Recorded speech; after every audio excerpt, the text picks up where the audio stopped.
So we want to start thinking about utilizing those core muscles when we bend down to pick something up or bend down to put something down in either a squat or a roll down position. So two situations here. The first one is where you can actually go into that deep squat position in order to reach down to the ground and back up again. So say we've got a baby on the ground, toys, blankets, anything that you're reaching down for.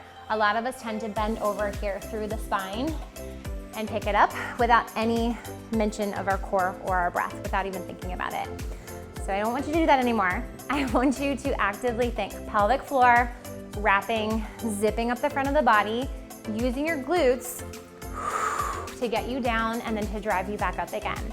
Anything on the floor. Feels a little funny to always go into that very central squat position to get yourself up and down. So much better for your body, especially those early weeks postpartum, than popping into a hip and torquing as you come down and rounding through your back.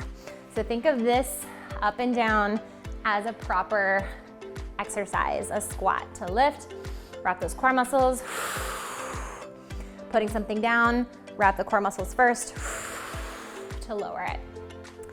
Now, we don't always have access to that squat position depending on what we're doing.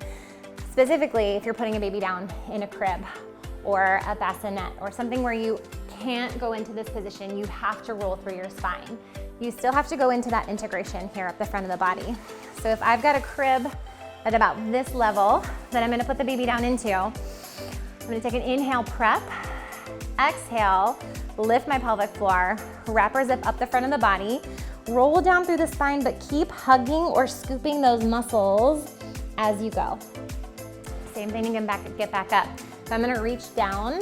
I've got my weight, hands on the baby, about to lift them up, and I'm gonna access pelvic floor, wrap, blow, hugging those core muscles towards me as I bring the weight towards my chest. Now this is gonna require you to take some slower up and down movements to fully integrate that blow before you go mantra, but it's gonna make all the difference in the world.